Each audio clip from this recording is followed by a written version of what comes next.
Les matins de France Culture, Quentin Lafay. Et c'est une première. La Cour européenne des droits de l'homme a condamné mardi pour la première fois donc un État pour son inaction face au changement climatique. Cet État, la Suisse, a manqué selon la Cour à son obligation de protection de ses ressortissants contre les effets du réchauffement de la planète. Alors ce matin, on va tenter de comprendre cette décision, mais au-delà, le rôle que peut jouer la justice, celle des États comme la justice internationale, pour relever le défi climatique. Et pour en parler, je reçois deux invités. Arnaud Gossement, bonjour. Bonjour. Vous êtes avocat en droit de l'environnement et de l'énergie, professeur associé à l'université Paris 1 Panthéon-Sorbonne, et à vos côtés, Marie Bellan. Bonjour. Bonjour. Vous êtes journaliste aux Échos, spécialiste de l'environnement et du suivi des politiques publiques en faveur du climat. Et pour commencer, Arnaud Gossement, est-ce que pour vous la décision qui a été prononcée par la Cour européenne des droits de l'homme est une décision historique ? Elle est fondamentale. D'abord parce que c'est une première. C'est la première fois que la Cour européenne des droits de l'homme jette un pont entre les droits de l'homme, la Convention européenne de 1950 sur les droits de l'homme, et la question du changement climatique qui est aussi fondamentale pour nos sociétés et notre avenir. Elle est également fondamentale parce qu'elle a été rendue en grande chambre par la totalité des 17 juges de la Cour européenne des droits de l'homme. Et ces juges ont dégagé un droit de tous les individus à une protection effective par les États contre les effets néfastes du changement climatique. C'est une extension d'un droit de l'homme. À l'article 8 de la Convention, il est écrit que nous avons tous un droit à une vie privée et vie familiale normale. Donc ce nouveau droit de l'homme, désormais chacun en dispose dans son patrimoine. Chacun pourrait même l'opposer à l'État. Il faudra respecter des conditions, on y reviendra. Et les États ont une obligation positive de la respecter. Là, c'est tombé sur la Suisse, si vous me permettez l'expression, mais de manière générale, ce sont tous les États qui aujourd'hui doivent veiller au respect de cette obligation. Donc le mot historique, je l'aime pas trop, il est un peu galvaudé. Dès qu'il y a une décision importante, on dit qu'elle est historique. En tout cas, là, c'est vraiment une première et c'est fondamental. Elle est pour vous fondamentale également, Marie Bellan, cette décision. C'est vrai qu'on s'étonne dans le fond, a priori, que la Cour européenne des droits de l'homme s'occupe de climat. Non, il y a quand même des raisons qu'elle s'occupe de ce genre de choses. Mais moi, ce que je trouve intéressant, c'est de regarder la réaction des autorités helvétiques ou même des partis. Quand on voit que le parti de l'UDC, donc l'Union démocrate du centre, qui est le principal parti helvétique, dit que la décision est scandaleuse et inacceptable et qu'il faut que la Suisse quitte le Conseil de l'Europe, on comprend que c'est du sérieux, quoi. C'est pas juste symbolique. Et on se dit, c'est pas très grave. La CEDH, elle a dit ça, mais on s'en fiche un peu. Non, là, je rejoins Arnaud Gossement. C'est une décision historique, je sais pas, mais en tout cas, qui a beaucoup d'importance, qui va avoir du poids et que les autorités manifestement prennent avec beaucoup de sérieux. Et effectivement, elle s'applique là, en l'occurrence, à la Suisse, mais le Conseil de l'Europe, c'est 46 États membres, on en parlera peut-être après des autres pays, mais il va quand même falloir aussi qu'ils regardent cette décision avec beaucoup d'attention, et j'imagine qu'en France, on l'a lu avec beaucoup d'attention aussi. Et la décision, effectivement, on l'a dit, concerne la Suisse, mais s'applique à l'ensemble de ces 46 États. Alors entrons peut-être dans le détail, dans le fond de cette affaire. La Suisse était poursuivie, il faut le rappeler, par l'association Aînés pour la protection du climat. C'est une association qui regroupe 2500 femmes suisses, toutes âgées de plus de 65 ans. Et ces femmes dénonçaient, je cite, des manquements des autorités suisses pour atténuer les effets du changement climatique. Quels étaient, Arnaud Gossement, ces manquements concrètement ? Alors la Cour nous donne un petit peu la recette à suivre par les États pour ne pas justement être coupable de ce manquement. La première des choses, c'est qu'elle oppose à ces États, cette Cour, un devoir de cohérence. Les États ne peuvent pas simplement se ratifier ou signer des objectifs sur la scène internationale en signant la Convention de New York de 92, l'accord de Paris de 2015. Ils ont aussi l'obligation de définir les moyens pour y parvenir. Attention, la Cour européenne des droits de l'homme rappelle qu'elle respecte le principe de séparation des pouvoirs. Le juge n'est pas là pour dicter la règle de droit, pour dicter la loi, notamment la loi suisse. Il constate que la loi suisse est insuffisante, qu'elle ne prévoit rien pour la période post-2024 et que par rapport aux objectifs que s'est assigné cet État, les moyens ne sont pas en face. Et encore plus précisément, ce qu'on appelle le budget carbone. C'est-à-dire que la Suisse, comme n'importe quel État, a cette obligation de quantifier ses émissions de gaz à effet de serre et ensuite de prévoir cette enveloppe maximale que nous ne devons pas dépasser chaque année, de manière à respecter une trajectoire de réduction des émissions de gaz à effet de serre. Nous réduisons nos émissions de gaz à effet de serre en Occident, mais pas suffisamment rapidement pour parvenir à cet objectif de moins 55% entre 90 et 2030 et de neutralité carbone en 2050. Donc voilà, c'est un arrêt qui montre bien c'est un arrêt très long, très détaillé, très mesuré, où le juge d'un côté dégage un droit de l'homme, de l'autre respecte la marge d'appréciation des élus, la marge d'appréciation nationale des États, mais oppose à ces mêmes élus leurs propres engagements. C'est ça qui est important. Lorsque vous dites très mesuré, Arnaud Gossement, vous l'avez dit plusieurs fois lorsque nous avons préparé cette émission. Ça signifie que ce n'est pas un arrêt militant, que ce n'est pas un arrêt risqué qu'aurait pris la Cour européenne des droits de l'homme ? Il y avait 3 catégories de plaignants, de requérants devant la Cour européenne des droits de l'homme. Il y avait effectivement ces dames, ces seniors, comme elles se prénomment elles-mêmes, avec une moyenne d'âge supérieure à 65 ans. Leurs requêtes ont été déclarées irrecevables. Seule l'association elle-même a été déclarée recevable. Et sur les 2 autres affaires, toutes les personnes physiques ont été déclarées irrecevables. Ça veut dire que la Cour, non, n'est pas du tout dans une position militante en disant aux associations, aux militants, venez, formez des recours, précipitez-vous devant les juges. Pas du tout. Elle a été très sévère dans la recevabilité, c'est-à-dire dans l'accueil, simplement dans la possibilité de lire les requêtes. Elle fait déjà un tri. Elle n'a pas tout lu. Et la requête qui lui est apparue la plus conforme à cette notion de victime, celle où l'association apportait le plus d'éléments sur la recevabilité de sa demande, celle-ci a été accueillie, observée et au final accueillie favorablement. De manière très concrète, cette association doit recevoir un chèque de 80 000 € du Trésor public genevois, mais c'est évidemment pas l'essentiel. Ce qui est frappant, Marie Bellan, également dans cet arrêt de la Cour, c'est qu'elle se fonde sur le droit à la vie pour argumenter, pour avancer sa décision. Dans le fond, ce n'est pas une décision qui se fonde sur un droit, sur un corpus juridique lié à des enjeux climatiques. On fait appel à un corpus plus traditionnel. Comment est-ce qu'on l'explique ? Oui, c'est vrai que droit à la vie, une vie privée familiale normale, on se dirait, mais quel rapport avec le climat ? Mais c'est ça justement que je trouve assez innovant, c'est qu'on considère que un environnement sain, un environnement où on essaie de limiter au maximum les émissions de gaz à effet de serre, parce que c'est de ça qu'il s'agit, et c'est vrai que c'est ce que je trouve très intéressant, c'est que c'est très concret comme décision. Il parle de budget carbone, il parle d'émissions, enfin je veux dire, c'est pas quelque chose de vaporeux où on dirait ben voilà, vous n'avez pas respecté vos engagements. Non, c'est vraiment très concret et c'est ça que les États doivent regarder avec attention. Donc oui, c'est assez innovant vu de cette perspective-là. Moi, ce que je trouve intéressant aussi, et nous les médias, on s'est beaucoup intéressés au départ à une des décisions qui a finalement été rejetée, donc celle des jeunes portugais, parce que je pense qu'on s'est laissé un peu emporter par le côté ce sont des jeunes, il y avait les marches pour le climat. Il faut rappeler peut-être l'historique de cette affaire. C'est donc plusieurs jeunes, alors dont les plus jeunes, je crois, donc 11 ou 12 ans, enfin à l'époque où ils avaient saisi la CEDH, donc parce que l'affaire remonte quand même il y a quelques années. D'ailleurs, celle des Suisses, ça remonte à 2016, donc il faut quand même pas être pressé quand on veut avoir une décision de la CEDH. Ça, je ferme la parenthèse. Donc voilà, ces jeunes Portugais qui, un peu sur le même fondement, se disaient victimes finalement d'États, mais ils étaient là pour le coup, ils avaient assigné plusieurs États, 32 États si je m'en souviens bien. C'est ça justement qui n'a pas été jugé recevable en partie. Mais voilà, nous on était un peu fascinés par ces jeunes parce que ça ressemblait beaucoup aux marches pour le climat qu'il y a eu il y a quelques années. Je ne sais pas si elles auraient autant de succès aujourd'hui, mais enfin en tout cas il y avait cet aspect. Et c'est les personnes âgées qui ont tenu bien de cause. Et finalement c'est des vieilles femmes suisses. Bon, c'est un peu moins sexy, mais ce que je trouve intéressant peut-être aussi dans cette décision, peut-être même si c'est involontaire de la part de la CEDH, c'est de dire finalement le réchauffement climatique et ses effets, c'est pas que pour le futur, c'est pour les générations futures, on en parlera peut-être plus tard, mais c'est aussi maintenant tout de suite pour les gens qui vivent maintenant, les gens qui vivent en 2023, en 2024, ils sont âgés peut-être, mais ils en sont victimes aussi dès maintenant et il faut s'en occuper aujourd'hui tout de suite. Arnaud Gosselin se demande nécessairement à quel point ce type de décision, et en l'occurrence la décision prise par la Cour européenne des droits de l'homme contre la Suisse hier, est engagée, effective, à quel point elle est contraignante pour les États? Juste avant de vous répondre, juste appuyer ce que vient de dire Marie Bellan qui est très important. Le changement climatique, c'est aujourd'hui. Vous avez raison de souligner que ces personnes se prévalent des effets immédiats du changement climatique et pas uniquement ceux pour nos enfants et petits-enfants. Ça sera le cas malheureusement. Mais il est présent, c'est pas quelque chose de futur.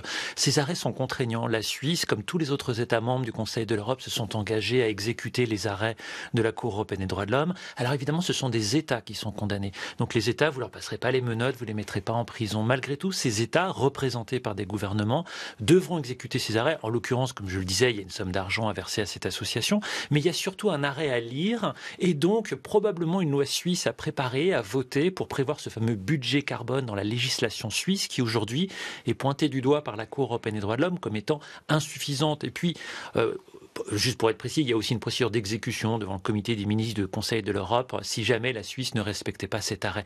Mais ce sont des arrêts qui ne s'adressent pas qu'à la Suisse en réalité. Ils ont une vocation pédagogique, ce qui veut dire que n'importe quel citoyen aujourd'hui pourrait s'en prévaloir aussi devant une juridiction nationale. Le premier juge des droits de l'homme, c'est le juge national de votre pays.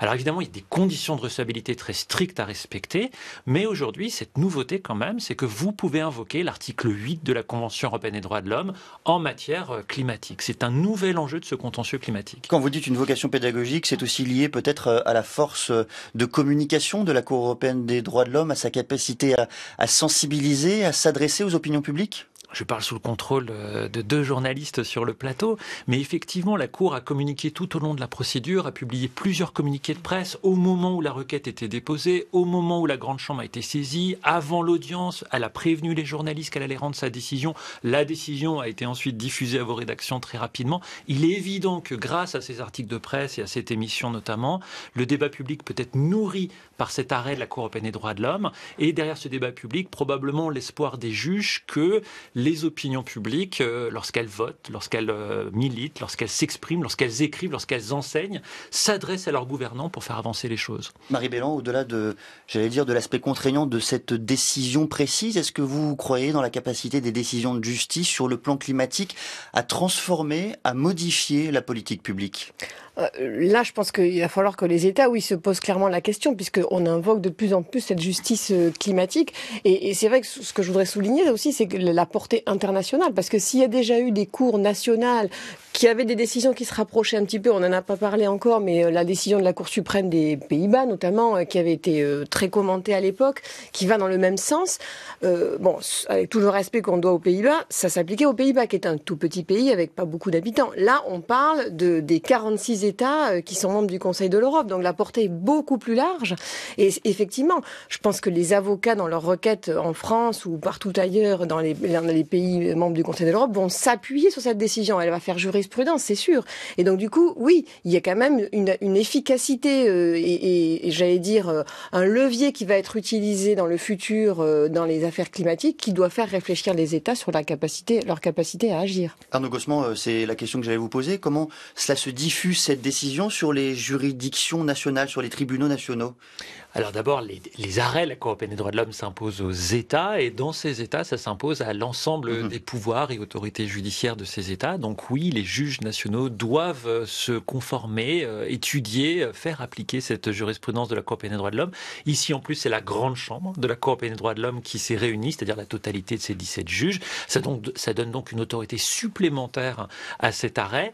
Et donc oui, les ONG, mais aussi des entreprises, tous les acteurs qui peuvent subir les conséquences du changement climatique, ça va du citoyen, mais il y a aussi des entreprises dont l'activité économique est impactée par le changement climatique, sous couvert de respecter des conditions de recevabilité, pourront se saisir de ces arrêts de la Cour européenne des droits de l'homme dans leurs futures requêtes. Il faut nous dire d'un mot, puisque vous employez le terme depuis le début de notre échange, ce qu'est cette grande chambre, sa valeur symbolique aussi. Oui, pardon. Alors toutes les juridictions surtout les cours suprêmes, sont divisées en chambres. Il y a des spécialités qui sont affectées à chacune de ces chambres. Et pour les décisions qui sont particulièrement engageantes, particulièrement importantes, on réunit tout le monde. Par exemple, le Conseil d'État va statuer en assemblée, la Cour européenne des droits de l'homme va statuer en grande chambre. Ça donne une force, un poids supplémentaire à la décision qui est rendue. Et donc c'est un poids important qui a été donné à la décision rendue hier. La Suisse condamnée pour inaction climatique. On parlera évidemment de ce cas, mais on va élargir dans cette seconde partie de notre échange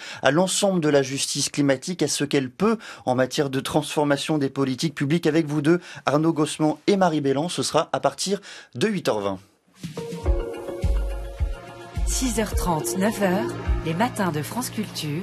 Quentin Lafay. Suite de notre conversation sur la justice climatique avec Arnaud Gossement. Il est avocat en droit de l'environnement et de l'énergie, professeur associé à l'Université Paris 1 Panthéon-Sorbonne. À ses côtés, Marie Bellan, journaliste aux Échos, spécialiste de l'environnement et du suivi des politiques publiques en faveur du climat. Et je voudrais citer Greta Thunberg, qui était hier à Strasbourg et qui a commenté la décision de justice de la Cour européenne des droits de l'homme qui condamne la Suisse pour inaction climatique. On l'a dit un peu plus tôt dans notre échange, c'est une première mondiale. Greta Thunberg dit partout dans le monde, de plus en plus de gens traînent leur gouvernement devant les tribunaux pour les tenir responsables de leurs actions. En aucun cas, nous ne devons reculer, nous devons nous battre encore plus parce que ce n'est que le début. Fin de citation. Est-ce que, Marie Bélan, cette tendance justement à traîner, pour reprendre les termes de Greta Thunberg, les gouvernements devant les tribunaux, est-ce que c'est une tendance qui se confirme dans le temps ? Oui, effectivement, parce qu'il y a deux façons de voir les choses. Il y a le fait de se dire les responsables politiques ne sont pas assez conscients des risques que fait courir le réchauffement climatique, n'agissent pas assez vite, donc on va passer par la justice, et c'est ce que font beaucoup d'associations militantes en France, mais aussi ailleurs, on le voit bien, pour que la justice prenne le relais. Après, d'autres disent aussi, et je pense qu'il faut en tenir compte, que ce genre de décision peut être contre-productif, parce que ça peut être utilisé, notamment par les partis populistes, qui vont dénoncer un gouvernement des juges en disant regardez, c'est pas à la justice de nous dire comment on doit gouverner tel ou tel pays, telle ou telle politique publique. Après, ce que disait Arnaud Gosselin en première partie et que je trouve très juste, c'est que là, notamment la CEDH, puisque c'est d'elle qu'on parle, ne dit pas voilà ce qu'il faut vous faire, c'est que vous avez pris des engagements, vous ne les avez pas respectés. Elle rappelle les engagements et les objectifs. Exactement. Les engagements, ils ont été dans des campagnes électorales, les gens ont pu voter dessus. Donc en fait, le moment démocratique, il a eu lieu. Ce que fait la justice là, c'est de dire, vous n'avez pas fait ce que vous avez dit. On n'est pas là pour vous dire ce que vous devez faire. On est là pour vous dire, vous vous engagez sur tel ou tel objectif, il faut les respecter, chiffres à l'appui, politique, budget carbone à l'appui. Voilà. Donc c'est ça que je trouve important qu'il faut rappeler, c'est que la justice n'est pas là, effectivement, pour déterminer les politiques publiques, mais pour vérifier qu'elles sont bien respectées. Et de ce point de vue-là, c'est quand même un outil que je trouve intéressant et il faut arriver à répondre un peu. Enfin, en tout cas, c'est le contre-argumentaire vis-à-vis des populistes qui souvent, effectivement, dénoncent le gouvernement des juges. Un centre de recherche qui s'intéresse justement à ces questions de justice climatique, il s'appelle le Sabin Center. Il est logé à l'université de Columbia aux États-Unis, a répertorié pour septembre 2023 plus de 2500 affaires en cours, dont 1600 aux États-Unis, qui avaient trait à la justice climatique. Est-ce que cette tendance, Arnaud Gosselin, gagne l'Europe ? Numériquement, non. Oui, il y a un grand nombre de recours, mais il faut faire attention parce que ce sont des recours devant des systèmes judiciaires qui sont très différents, notamment aux États-Unis et en Europe. Ils se caractérisent par un souci de la part des requérants d'engager la responsabilité des États. Mais attention au malentendu. Lorsque Greta Thunberg dit il y a des citoyens qui veulent traîner leur gouvernement devant les tribunaux, ce n'est en tout cas en Europe pas l'office du juge. Il faut bien voir que le temps du juge, le temps de l'urgence climatique et le temps du politique sont 3 temps différents. On l'a rappelé tout à l'heure, Marie Bélan l'a dit, ce sont des contentieux qui durent depuis des années, entre 5 et 10 ans en moyenne, pour obtenir une décision de la Cour européenne des droits de l'homme. De l'autre côté, l'urgence climatique, elle est réelle, elle frappe déjà et elle produit ses effets déjà depuis plusieurs années. De l'autre, le temps du politique. Concrètement, lorsque vous déposez un recours pour engager la responsabilité de l'État, tel ministre est en place. Lorsque le juge va rendre cette décision, un autre ministre sera en place et lorsqu'elle sera exécutée et que peut-être qu'on se plaindra qu'elle a été mal exécutée, encore un autre ministre. Donc il faut bien comprendre que la question de la responsabilité individuelle de nos gouvernants est délicate à appréhender pour le juge. À l'inverse, la responsabilité de l'État comme fiction juridique qui a une permanence, l'État est toujours là, tout comme la commune, la région, le département. Ça oui, cette fiction juridique, on peut rechercher sa responsabilité au sens de solidarité nationale. Le juge, par sa décision, lorsqu'il engage la responsabilité d'un État, souhaite exprimer une solidarité nationale qui est due à telle ou telle catégorie de personnes ou à l'ensemble des personnes, au contraire, qui sont exposées plus particulièrement aux conséquences du changement climatique, puisque ce changement climatique ne nous frappe pas tous de la même manière, bien entendu. Une personne âgée, surtout si elle est modeste, sera plus exposée qu'une personne qui aura les moyens de s'adapter aujourd'hui, enfin, plus ou moins, on ne peut pas totalement s'adapter, mais on peut plus ou moins facilement s'adapter au changement climatique selon que vous êtes riche ou pauvre, nord ou sud, jeune ou en bonne santé, etc., etc. Donc voilà, il faut bien comprendre qu'il y a 3 temps qui sont à concilier et que le juge, dans un régime de séparation des pouvoirs, ne peut pas personnifier la question. Mais la fiction juridique que vous décrivez, Arnaud Gosselin, est-ce qu'elle n'est pas elle-même critiquable, associer la responsabilité de l'État au déficit climatique, au problème du climat aujourd'hui ? Est-ce que ce n'est pas aussi circonscrire la question, éluder la responsabilité d'autres acteurs? Je pense notamment évidemment à la responsabilité des entreprises. À chaque fois que les États se sont défendus, à la fois devant le Conseil d'État et là devant la Cour européenne des droits de l'homme, d'ailleurs je vous conseille la lecture, alors c'est 250 pages, mais il y a de nombreux développements dans cet arrêt de la Cour européenne des droits de l'homme sur la part de responsabilité de l'État. On parle bien d'une part de responsabilité. Il est bien évident que d'abord les États entre eux ont des responsabilités communes mais différenciées. Il y a des États qui ont une responsabilité historique plus importante que d'autres. Mais j'ai envie de dire que même parmi les autres acteurs, les collectivités territoriales, les entreprises, les associations, les citoyens, moi, nous avons tous une responsabilité commune mais différenciée. Il est évident qu'un simple citoyen n'a pas la même responsabilité que le directeur d'une multinationale ou un chef d'État, mais il en a une. Il est évident que si vous faites n'importe quoi à votre échelle individuelle, vous contribuez au changement climatique. Et dans cette complexité, d'abord le changement climatique est complexe, la question des responsabilités est complexe, le juge intervient dans cette complexité, s'en empare et parle bien d'une part de responsabilité de l'État. Il est évident que si demain des gens disent « Ah, vous voyez, la Cour européenne des droits de l'homme nous dit que c'est l'État le responsable, les autres s'en dédouanent », on aura tout perdu. L'État a une part de responsabilité, les autres aussi. Marie Bellan, cette question de la justice climatique, est-ce qu'elle pose aussi la question de la formation des militants, des façons même de militer? Est-ce que les militants, dans le fond, se sont formés à ces questions au cours des dernières années, à ces questions juridiques? Oui, j'imagine, et de plus en plus, parce que c'est vrai que le recours au juge, il devient quand même de plus en plus fréquent, et on le voit, et c'est d'ailleurs une réaction du politique en contre-réaction justement à ces recours de plus en plus nombreux par des associations militantes.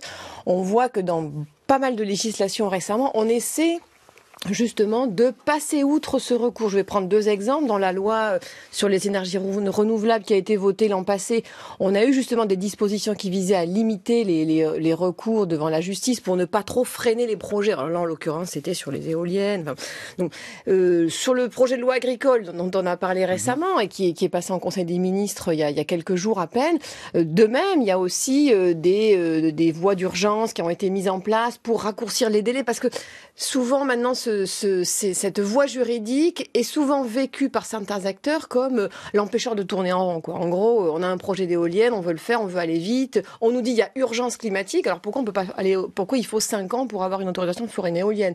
Pourquoi? Alors sur l'agriculture, c'est un autre sujet parce que là, c'est pas pour des installations pro-environnementales en général. Mais ce que je veux dire, c'est que il y a une tension là qui se fait très forte entre le temps de la justice, le temps de l'urgence climatique, et est-ce que ce droit de recours est toujours bien utilisé? Est-ce que parfois il n'y a pas de l'obstruction? Il faut aussi se poser la question, je pense. Mais alors justement, est-ce que ce temps de la justice permet d'articuler le temps climatique, cette nécessité de l'urgence, Arnaud Gossement? Pas toujours. On voit le temps que prennent les décisions. On a parlé de la décision de la CEDH, ça avait pris 6, 7, 8 ans pour obtenir une décision contraignante. C'est vrai, la décision de justice a une vocation absolument irremplaçable, notamment pour que le droit ait une effectivité, qu'il ait sa force. Mais oui, pas toujours, effectivement. Il arrive que des juges parfois statuent alors que le chantier est terminé, que les travaux sont faits, que des espèces protégées ont été détruites. Il y a eu le cas d'ailleurs cette semaine encore, un tribunal administratif, celui d'Amiens, qui a jugé illégal un projet autoroutier, mais qui a déjà été intégralement réalisé. Donc le juge parfois n'a pas les moyens d'intervenir suffisamment rapidement, et parfois, c'est ça qu'il faut comprendre, c'est important qu'il ne puisse pas intervenir trop rapidement. N'oublions pas que le procès, c'est aussi au pénal la présomption d'innocence, la capacité des acteurs à se défendre, à prendre un avocat s'ils le souhaitent, à produire des écritures et des preuves, et ça, il faut du temps pour qu'une vérité judiciaire se dégage. Elle est jamais immédiate. On est face à des sujets extrêmement complexes que parfois on simplifie lorsqu'on en parle, mais lorsqu'on est un acteur du procès, comme c'est mon cas, et qu'on est dans les dossiers, on voit que tous les dossiers sont extrêmement compliqués et qu'il faut du temps aussi pour que, d'abord, les esprits s'apaisent, que les tensions laissent place à la réflexion et à la délibération et que le juge puisse statuer. Une justice rendue par une seule personne à toute vitesse entre 3 dossiers, c'est pas une bonne justice non plus. Donc on pourra jamais attendre du juge qu'il intervienne sur tous les incendies et qu'il les éteigne sitôt parti. Ça sera jamais possible. À l'inverse, le recours en justice est l'un des leviers évidemment extrêmement importants pour vérifier notamment que les entreprises ou les États respectent leurs engagements. Et un certain nombre de décisions qui ont pu être rendues ont contribué à ça. Alors, non seulement la décision est intéressante, mais si vous regardez bien les actualités, le recours lui-même est intéressant. Dans une affaire comme l'affaire du siècle, par exemple, la médiatisation, la pétition qui a accompagné le dépôt du recours est presque aussi intéressante que la décision rendue par le juge. On rappelle d'un mot juste ce qu'est l'affaire du siècle. 4 organisations d'intérêt général avaient assigné l'État français en justice devant le tribunal administratif de Paris pour inaction face au changement climatique en vue de reconnaître que les juges l'obligation de l'État d'agir pour limiter le réchauffement planétaire à 1,5 degré. Je vous recède la parole. Oui, pardon, effectivement. Le Conseil d'État dans l'affaire Grande-Sainte, le tribunal administratif de Paris, alors avec des subtilités, mais ont tous les deux admis le fait que l'État avait commis une faute dans un cas ou doit prendre des mesures dans l'autre cas pour effectivement respecter une trajectoire de réduction des émissions de gaz à effet de serre. Cette décision est importante, elle nourrit le débat public, elle nourrit l'actualité médiatique, elle permet de parler de changement climatique, donc le recours en lui-même a une importance. Évidemment que la décision du juge derrière est importante également, mais il ne faudrait pas déduire des arrêts de la Cour européenne des droits de l'homme dont nous parlons aujourd'hui que la justice est devenue l'alpha et l'oméga de toute la lutte contre le changement climatique et qu'on pourrait s'en remettre au juge. Nous sommes quand même dans un régime de séparation des pouvoirs. Le juge, il a un office circonscrit. Et c'est heureux parce que ça permet effectivement, comme Marie Bélan le soulignait à juste titre, de contrer cette critique du gouvernement des juges qui en réalité n'existe pas. Le juge ne définit pas la politique publique, il rappelle les objectifs, les engagements, les ambitions, on le redit ici. Dans l'affaire du siècle, néanmoins, Marie Bélan, est-ce que des effets concrets, s'il est possible même de les mesurer, de les sentir, est-ce qu'il y a eu une portée concrète de cette affaire du siècle, ne serait-ce que dans les politiques publiques françaises en matière climatique ? Alors, je ne sais pas s'il faut faire un lien direct, mais en tout cas, ça a pu mettre quand même un bon petit coup de pression sur l'État, parce que là, ce qui était reproché, c'était de ne pas avoir rempli ses objectifs de baisse des émissions de gaz à effet de serre. Or, si on prend les derniers chiffres, par exemple, qui ont été publiés il y a tout juste quelques semaines, en mars, des émissions de gaz à effet de serre pour la France en 2023, on était quand même à moins 4,8 par rapport à 2022. C'est un chiffre qui n'avait été jamais atteint, qui était historique, qui a été qualifié de record par le ministère de la Transition écologique. Alors, à tort, je pense, parce que les moins 5 ans, c'est ce qu'il faut qu'on fasse tous les ans maintenant. Donc, du coup, si c'est un record, c'est un peu embêtant, parce qu'en fait, ça va ça devrait devenir le business as usual. Donc, c'est pas si exceptionnel. Enfin, il faudrait pas que ça soit justement exceptionnel. Mais voilà, tout ça pour dire que finalement la France, elle a plutôt de bons chiffres récemment et il faut qu'on s'en félicite. C'est plutôt bien, ça prouve qu'il y a eu un vrai travail. Et d'ailleurs, je pense qu'il faut saluer aussi tout le travail qui a été fait par le secrétariat général à la planification écologique, qui a fait quelque chose de à la fois très minutieux, très très très détaillé, très robuste aussi. Donc voilà, il y a une prise de conscience quand même nouvelle. Après, beaucoup plus récemment, je trouve là que le moment actuel, il y a un léger flottement. C'est pour ça que les chiffres sont très bons pour 2023. On ne sait pas s'ils le seront autant dans le futur. Je vais prendre juste quelques exemples, mais c'est vrai que on sent depuis quelques semaines, depuis quelques mois, qu'il y a quand même plus d'hésitation, notamment sur justement plusieurs plans qui étaient attendus. Là, je prends 3 exemples. On attendait le plan d'adaptation au changement climatique dont parlait justement votre chroniqueuse Heidi Sévestre tout à l'heure, qui est censé préparer la France à un réchauffement de plus 4 degrés à la fin du siècle. Ce plan, il est attendu depuis la fin de l'année dernière, on l'a toujours pas vu. On attendait aussi ce qu'on appelle la stratégie nationale bas carbone, qui là, pour le coup, est très liée justement à la façon dont on va pouvoir faire baisser les émissions. Cette SNBC, comme disent les spécialistes, on n'en a toujours pas vu la couleur non plus. On nous l'annonce depuis. Elle doit paraître chaque semaine, là, mais bon, finalement, on l'a jamais vue. Alors peut-être que ce sera qu'à la fin de l'année. Et puis un troisième point, j'en finis là, sur la loi de souveraineté énergétique de la France, qui était programmée en Conseil des ministres en janvier, puis qui a disparu du jour au lendemain, qui était censée là aussi donner la part des énergies renouvelables dans le mix énergétique français. Donc on voit que sur tous ces points de planification, qui sont justement des engagements qui vont être concrets et sur lesquels l'État va devoir rendre des comptes, si on reprend les expressions qui sont utilisées par la CEDH et les obligations que ça impose à l'État, sur tous ces points-là, il y a comme une sorte de flottement, d'hésitation, parce qu'on sait que ces engagements, aujourd'hui, c'est pas des engagements en l'air. Il va falloir vraiment les remplir. Arnaud Gosselin, on parle depuis le début de notre échange, depuis le début de notre conversation, de ce que la justice peut faire, j'allais dire, sur l'action même des États. Qu'est-ce qu'elle peut faire en revanche sur l'action des entreprises ? Est-ce qu'il y a des cas par le passé qui ont montré des avis contraignants, qui ont permis d'édicter des avis contraignants aux entreprises en matière climatique ? Oui, bien entendu.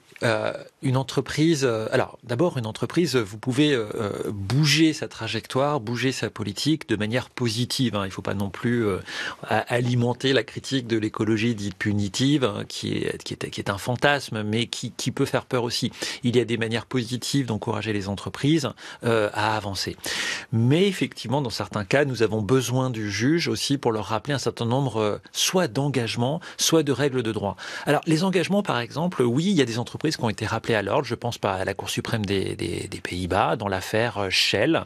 Cette entreprise pétrolière, effectivement, s'est vue opposer toutes ces déclarations très ambitieuses à l'époque sur le changement climatique. Le juge avait pris soin dans sa décision de lister toutes les déclarations des dirigeants de cette compagnie pétrolière très favorables au changement climatique. Et le juge a refusé ce qu'on appelle le greenwashing, c'est-à-dire se prononcer en faveur de l'environnement et faire tout le contraire une fois qu'on doit prendre de la communication verte. C'est ça. Alors, la communication verte peut être positive, mais quand elle repose sur des mensonges et sur une absence d'actes, non. Il y a d'autres décisions de ce type-là. Et puis, il y a aussi toute une législation qui est en train de se mettre en place aujourd'hui au niveau européen pour lutter contre le greenwashing. J'y crois énormément. Ce qu'on appelle les allégations environnementales. Là, dans la Cour européenne des droits de l'homme, elle oppose un devoir de cohérence aux États. Là, dans la directive qui vient d'être adoptée par l'Europe le 28 février dernier, c'est aussi un devoir de cohérence qui s'impose aux entreprises, d'abord vis-à-vis des consommateurs, mais pas que. Vous voyez aujourd'hui des notions d'allégation environnementale interdite, de devoir de vigilance, qui sont en train de naître dans la législation et qui vont imposer aux entreprises de ne pas communiquer pour communiquer, mais de rendre des comptes, pas simplement à leurs salariés, pas simplement à leurs actionnaires, mais à la société tout entière. C'est un mouvement très fort qui est alimenté par des recours en justice, mais pas que, qui est aussi alimenté par une soif du consommateur d'y voir plus clair. Vous avez aussi des applis qui vous permettent d'en savoir plus sur les produits que vous allez consommer. Ça, c'est un mouvement aujourd'hui très fort auquel je crois beaucoup, qui va imposer une transparence aux entreprises.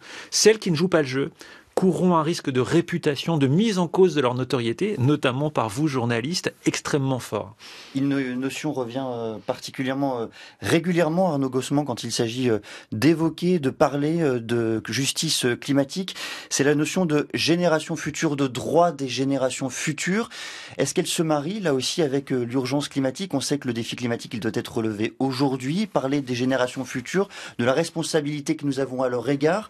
Comment cette articulation-là se pense-t-elle en matière juridique? Aujourd'hui, les juges n'acceptent pas qu'une personne se présente au nom des générations futures, au nom des jeunes ou des personnes à naître. Vous ne pouvez pas le faire aujourd'hui. À l'inverse, le Conseil d'État, notamment, le juge administratif français, dans une affaire célèbre, c'est l'affaire de Stocamine, c'est-à-dire c'est un sujet assez dramatique avec un débat depuis des années sur la nécessité d'enfouir des déchets chimiques dangereux en Alsace. Un certain nombre de personnes refusent cet enfouissement au motif qu'on risque d'en perdre la mémoire. Dans 2000 ans, qui saura où sont ces déchets chimiques, comment se comportent-ils, quelle est leur dangerosité, etc., etc. Et le juge administratif, dans cette affaire-là, a imposer à ceux qui rédigent les études d'impact, à ceux qui se posent la question des effets sur l'environnement et la santé humaine de leurs activités, par exemple de stockage de déchets, leur impose de penser aux générations futures, c'est-à-dire de penser à la mémoire de ce qu'ils sont en train de faire, à l'information, pas simplement des êtres vivants aujourd'hui, mais de ceux qui sont à venir. Donc oui, cette notion de génération future, qui est inscrite dans notre Constitution, dans la Charte de l'environnement, est extrêmement importante, produit déjà des effets devant le juge, mais attention, il ne s'agit pas de faire parler ceux qui ne sont pas encore parmi nous. Marie Bellan, sur cette notion du droit des générations futures, est-ce qu'elle vous paraît là aussi pertinente? Oui, et je trouve ça intéressant. Alors c'est dommage que la CEDH n'ait pas pu se prononcer sur le fond, sur la décision sur les jeunes Portugais dont on parlait tout à l'heure, parce que eux, ils invoquaient justement dans leur argumentation la non-discrimination vis-à-vis des générations futures. Et bon, ils n'ont pas eu l'occasion de dire ce qu'ils en pensaient, puisque ça a été rejeté sur la forme. Mais je trouve ça intéressant parce que c'était une des premières fois, si je ne m'abuse, où on invoquait ce principe de non-discrimination. Donc ça prouve que c'est quand même un point intéressant. Et c'est vrai que ce dont vous parliez sur la reconnaissance du droit des générations futures à un environnement sain, on pourrait l'invoquer. Alors je fais un peu de la politique fiction, mais si notamment l'État français voulait réouvrir des mines de charbon, je pense pas que ce soit le cas parce qu'on essaie plutôt de les fermer en ce moment, mais on pourrait invoquer cet argument en disant une mine de charbon, on peut pas, pour le futur ça va être catastrophique, mais il pourrait y avoir aussi des attaques sur ce motif-là, sur par l'utilisation des pesticides, sur les polluants éternels, par exemple. Alors, puisque justement, comme l'on l'indique, ils se dégradent pas, ils sont là pour des années et des années. Donc, on est là bien sur une question de génération future.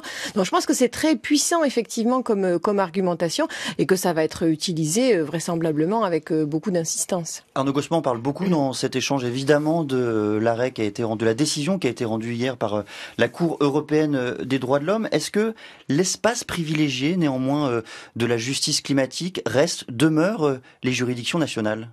Oui, bien entendu. C'est important de rappeler le caractère subsidiaire de ces grandes juridictions internationales. Le juge de droit commun, le premier juge pour la protection de l'environnement, pour la protection des droits de l'homme, ça reste le juge au coin de votre rue, c'est-à-dire le juge national. Et ça, la Cour européenne des droits de l'homme le rappelle aussi.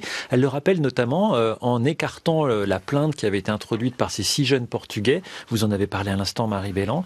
Effectivement, ils ne s'étaient pas adressés d'abord au juge national. Ce qu'ils auraient dû faire, leur répond la Cour européenne des droits de l'homme, ils auraient d'abord dû s'adresser au juge national. Il est important que celui-ci ne soit pas dessaisi de sa compétence. Les juridictions internationales interviennent de manière rare, malgré tout, par rapport au flot de ces recours et de ces décisions du quotidien. Marie Bellan, un mot quand même sur l'affaire Grande-Synthe qui a occupé largement les colonnes de votre journal, les colonnes même de tous les titres de presse. Peut-être nous rappeler en quelques mots son historique et ce qu'on y attend aujourd'hui. Alors, c'est cette commune donc du nord de la France qui est menacée d'érosion côtière. Et quand on parle de changement, d'adaptation au changement climatique, là, c'est vraiment un sujet qui est en plein dans le cœur de ce dont on parlait à l'instant.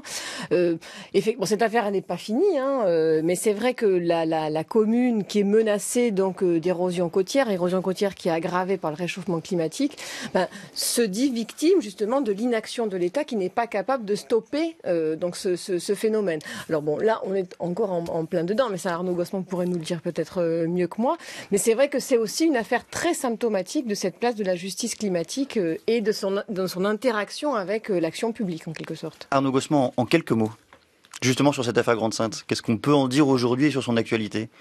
Alors effectivement, l'affaire est toujours en cours. L'ancien maire de Grande-Synthe avait saisi la Cour européenne des droits de l'homme. Sa requête a été déclarée irrecevable, mais même si elle a été déclarée irrecevable, la décision qui a été rendue reste extrêmement importante, puisqu'elle rappelle quelles sont les conditions à remplir, et ces conditions à l'avenir pourraient être remplies par une autre personne qui effectivement se prévaudrait de sa résidence dans une commune, vous l'avez dit, menacée par le recul du trait de côte, l'érosion côtière, des phénomènes climatiques violents. Et donc effectivement, on peut imaginer que là, il y a un jalon qui a été posé, même si cette plainte a été déclarée irrecevable. Merci à tous les deux. Arnaud Gosselin, je rappelle que vous êtes avocat en droit de l'environnement et de l'énergie, professeur associé à l'Université Paris 1 Panthéon-Sorbonne. Marie Bellan, journaliste aux Échos, spécialiste de l'environnement et du suivi des politiques publiques en faveur du climat. Et j'accueille mes 2 amis et camarades, François Saltiel, Lucille Como. Bonjour à vous deux. Bonjour Quentin. Bonjour.